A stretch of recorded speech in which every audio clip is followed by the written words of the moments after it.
First ಕನ್ನಡಕ್ಕೆ ಸ್ವಾಗತ. ನಾನು ಉಮರ್ ಫಾರೂಕ್. ರಾಜಕಾರಣಿಗಳು ರಸ್ತೆಗಿಳಿದ್ರೆ ಸಾಕು, ಜನಸಾಮಾನ್ಯರ ಪಾಡು ಹೇಳ್ತಿರೋದು. ರ್ಯಾಲಿ ಮೆರವಣಿಗೆ ಹೆಸರಲ್ಲಿ ಗಂಟೆಗಟ್ಟಲೆ ಟ್ರಾಫಿಕ್ ಜಾಮ್ ಮಾಡೋದು ನಮಗೆಲ್ಲ ಗೊತ್ತೇ ಇದೆ. ಆದರೆ ಮುಂಬೈನ ಓರ್ಲಿಯಲ್ಲಿ ನಡೆದ ಒಂದು ಘಟನೆ ಈಗ ಇಡೀ ದೇಶದ ಗಮನ ಸೆಳೆದಿದೆ. ಒಬ್ಬ ಸಾಮಾನ್ಯ ಮಹಿಳೆ ಸಚಿವರನ್ನು ರಸ್ತೆಯಲ್ಲೇ ತಡೆದು ಇಲ್ಲಿಂದ ತೊಲಗಿ ಅಂತ ಬೆಂಡಿತ್ತಿದ್ದಾರೆ. ಆ ಧೈರ್ಯವಂತ ಮಹಿಳೆ ಯಾರು, ಸಚಿವರ ಪ್ರತಿಕ್ರಿಯೆ ಹೇಗಿತ್ತು ಅನ್ನೋದನ್ನು ನೋಡ್ತಾ ಹೋಗೋಣ. ಆದರೆ ಅದಕ್ಕೂ ಮೊದಲು ನೀವಿನ್ನೂ ನಮ್ಮ ಚಾನಲನ್ನು ಸಬ್ಸ್ಕ್ರೈಬ್ ಮಾಡಿಲ್ಲ ಅಂದರೆ ದಯವಿಟ್ಟು ಸಬ್ಸ್ಕ್ರೈಬ್ ಮಾಡ್ಕೊಳ್ಳಿ. ಹಾಗೆ ಈ ವಿಡಿಯೋವನ್ನು ಕಡೆಯ ತನಕ ಮಿಸ್ ಮಾಡದೆ ನೋಡಿ.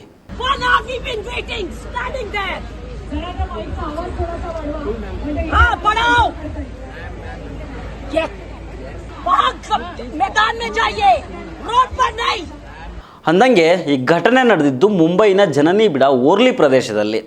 ಮಹಾರಾಷ್ಟ್ರದ ಆಡಳಿತಾರೂಢ ಮಹಾಯುತಿ ಮೈತ್ರಿಕೂಟದ ಬಿಜೆಪಿ ಪಕ್ಷ ಈ ಪ್ರತಿಭಟನಾ ರ್ಯಾಲಿಯನ್ನು ಆಯೋಜಿಸಿತ್ತು. ಕೇಂದ್ರದಲ್ಲಿ ಮಹಿಳಾ ಮೀಸಲಾತಿ ಮಸೂದೆಯನ್ನು ವಿರೋಧ ಪಕ್ಷಗಳು ವಿರೋಧ ಮಾಡಿದ್ವು ಅನ್ನೋ ಕಾರಣಕ್ಕೆ ಕಾಂಗ್ರೆಸ್ ನೇತೃತ್ವದ MVA ವಿರುದ್ಧ ಬಿಜೆಪಿ ರಸ್ತೆಗೆ ಇಳಿದಿತ್ತು. ಸಂಜೆ 5 ಗಂಟೆಯ ಹೊತ್ತು ಸಚಿವ ಗಿರೀಶ್ ಮಹಾಜನ್ ಅವರ ನೇತೃತ್ವದಲ್ಲಿ ದೊಡ್ಡ ಸಂಖ್ಯೆಯ ಮಹಿಳಾ ಕಾರ್ಯಕರ್ತೆಯರು ಜಂಬೂರಿ ಮೈದಾನದಿಂದ ಮೆರವಣಿಗೆಯನ್ನು ಆರಂಭ ಮಾಡಿದರು.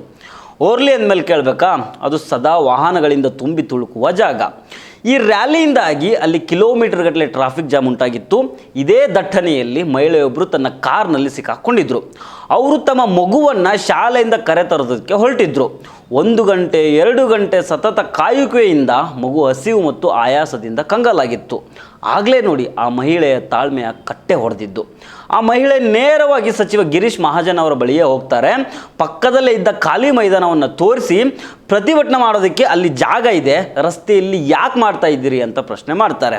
ಆಗ ಪೊಲೀಸ್ ಅಧಿಕಾರಿ ಮಧ್ಯ ಪ್ರವೇಶಿಸಲು ಬಂದಾಗ, ನನ್ನ ಹತ್ರ ಯಾರೂ ಬರಬೇಡಿ, ಪೊಲೀಸರೇ ಇರಲಿ ಯಾರೇ ಇರಲಿ, ನನಗೆ ಯಾರ ಜೊತೆಗೂ ಮಾತಾಡೋದಕ್ಕೆ ಇಷ್ಟ ಇಲ್ಲ, ಮೊದಲು ಈ ಗುಂಪನ್ನು ಚದುರಿಸಿ ದಾರಿ ಮಾಡಿಕೊಡಿ ಅಂತ ಕೆಂಡ ಕಾರಿದ್ದಾರೆ. ಈ ಘಟನೆಯ ವಿಡಿಯೋ ಈಗ ಕಾಳ್ಗಿಚ್ಚಿನಂತೆ ಹಬ್ಬಿದೆ. ಆ ನೆಟ್ಟಿಗರು ಮಹಿಳೆಯ ಧೈರ್ಯವನ್ನು ಮೆಚ್ಚಿ ಕೊಂಡಾಡ್ತಾ ಇದ್ದಾರೆ.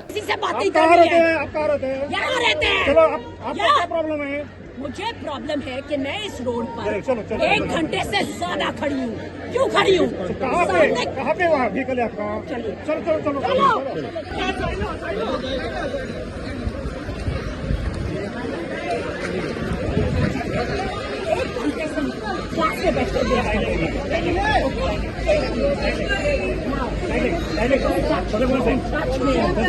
Don't touch me.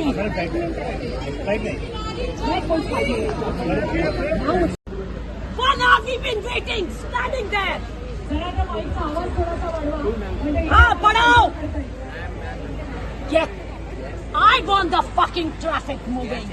Wherever you want to fucking shout, वहाँ मैदान में जाइए, रोड पर नहीं. मैं यहाँ पे 4 बार पुलिस से बात कर चुकी हूँ. Listen, enough. Get out of here. You want to shout. There is a big field there. Shout there. ಜನಪ್ರತಿನಿಧಿಗಳು ಜನರ ಸಮಸ್ಯೆಗಳಿಗೆ ಸ್ಪಂದಿಸಬೇಕೇ ಹೊರತು ಅವರಿಗೆ ತೊಂದರೆ ಕೊಡಬಾರ್ದು ಅನ್ನೋದು ಜನರ ಆಕ್ರೋಶ.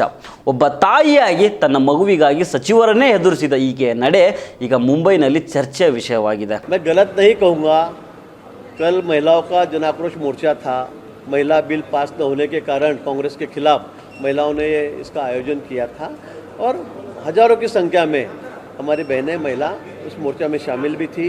लेकिन देखा रोड पे जब हम चलते हैं, मोर्चा कहाँ से कहाँ हमको वर्ली तक लाना था, तो रोड तो ब्लॉक हो गई.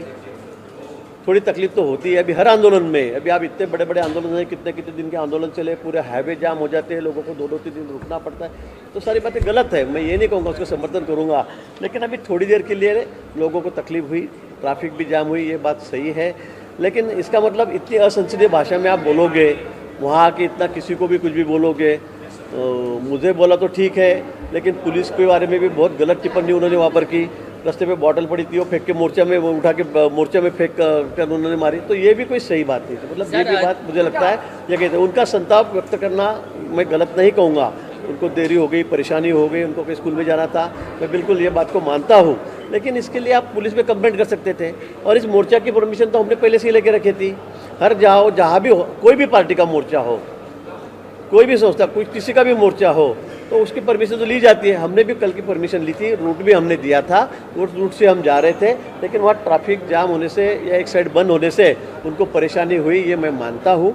लेकिन परेशानी या जो गुस्सा जो उन्होंने वहाँ पे व्यक्त किया तो उसका भी कोई तरीका होता है। मुझे लगता है बहुत गलत भाषा में उन्होंने टिप्पणी की।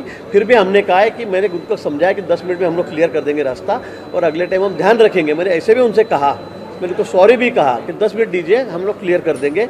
लेकिन उन्होंने बहुत, मुझे लगता है, गुस्से में वो थी। नेचुरली है, मैं ये भी नहीं कहूँगा, लेकिन जो बयान उन्होंने किया है वहाँ पे, जो भाषा का उपयोग किया है, वो मुझे लगता है ರಾಜಕೀಯ ಲಾಭಕ್ಕಾಗಿ ರಸ್ತೆ ತಡೆದು ಜನಸಾಮಾನ್ಯರಿಗೆ ಶಿಕ್ಷೆ ಕೊಡೋದು ಎಷ್ಟರ ಮಟ್ಟಿಗೆ ಸರಿ? ಈ ಮಹಿಳೆಯ ಪ್ರಶ್ನೆ ಕೇವಲ ಗಿರೀಶ್ ಮಹಾಜನ್ ಅವರಿಗೆ ಮಾತ್ರ ಅಲ್ಲ, ಇಡೀ ರಾಜಕೀಯ ವ್ಯವಸ್ಥೆಗೆ. ಈ ಬಗ್ಗೆ ನಿಮ್ಮ ಅಭಿಪ್ರಾಯ ಏನು? ಕಮೆಂಟ್ ಮಾಡಿ ತಿಳಿಸಿ. ಈ ವಿಡಿಯೋ ಇಷ್ಟ ಆಗಿದ್ದರೆ ಲೈಕ್ ಮಾಡಿ, ಶೇರ್ ಮಾಡಿ, ಸಬ್ಸ್ಕ್ರೈಬ್ ಮಾಡೋದನ್ನು ಮರಿಬೇಡಿ. ನಮಸ್ಕಾರ.